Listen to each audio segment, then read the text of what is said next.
Alright, dernier tutoriel. On vient de finir d'optimiser notre canard, donc on l'a réduit à 10 000 triangles, ce qui est super, ce qui est vraiment pas beaucoup. Mais vous voyez, ça n'a pas trop affecté la texture, même si le scan n'a pas été super bien fait. Ce qui importe, c'est qu'on a réduit le nombre de triangles, donc il est optimisé, et qu'on a mis le pivot point au bottom. Donc une fois que c'est fait, on va exporter notre modèle qui est prêt. On va cliquer sur File, Export. Et vous allez l'exporter en format JLB, JLTF. Alors qu'est-ce que c'est JLB, JLTF? Donc vous lui donnez un nom. Je vais l'appeler Final 2. Assurez-vous que ce soit bien .jlb et export JLTF. C'est un format pour les objets 3D qui est super optimisé pour le web. Donc ça permet de créer des objets qui sont super légers. Donc on a fini avec Blender. Une fois que vous avez terminé d'optimiser votre objet, vous pouvez sauvegarder votre file si vous voulez. Et maintenant, nous allons ouvrir Effect House. Nous allons ouvrir Effect House.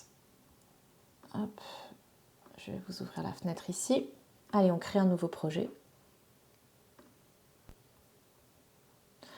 Alors, comme d'habitude, on va supprimer nos notes. Comme d'habitude, on ouvre la caméra et on se set up pour se dire bonjour.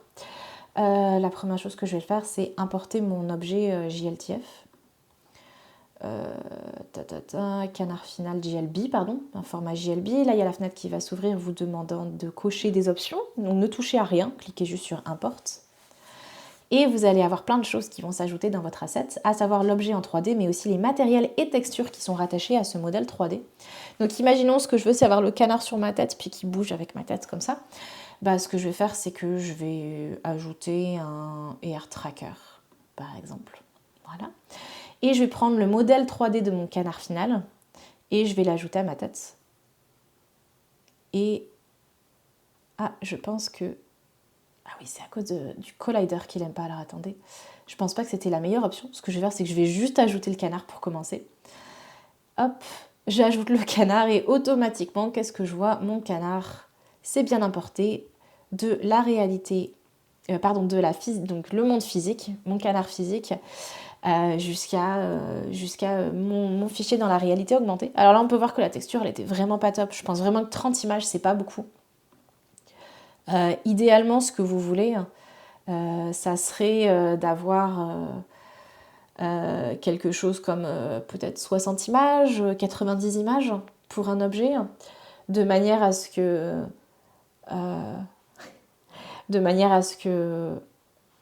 automatiquement il ait une meilleure texture, hein, parce qu'on peut voir que finalement il est un peu cabossé ce canard. Donc pour le tutoriel c'est pas top top, mais bon, l'important c'est que vous ayez compris comment ça fonctionne, comment on fait le step by step, et puis après c'est à vous de jouer. Comme vous pouvez voir, c'est assez simple de faire la photogrammétrie. Ce qui est important, c'est d'avoir de la bonne lumière, de l'espace, comme ça vous pouvez bien tourner autour de l'objet. Mais je suis sûre qu'en classe, j'ai pas de souci à me faire. On va arriver à du résultat qui sera sûrement mieux défini que ce canard tout cabossé. C'est vrai que pour l'exemple, j'ai un peu honte de ce canard. Attendez, je vais essayer de vous trouver quelque chose d'autre que j'ai réussi à faire. On va faire import from computer. Là, j'ai un canard, mais sinon, qu'est-ce que j'ai d'autre? Ah, j'ai une baleine. On va importer une baleine aussi. On va aller regarder en format GLB. Tiens, parfait. Attention. Here we go. On va enlever le canard. J'ai un peu honte de mon canard. Je vais vous mettre une baleine.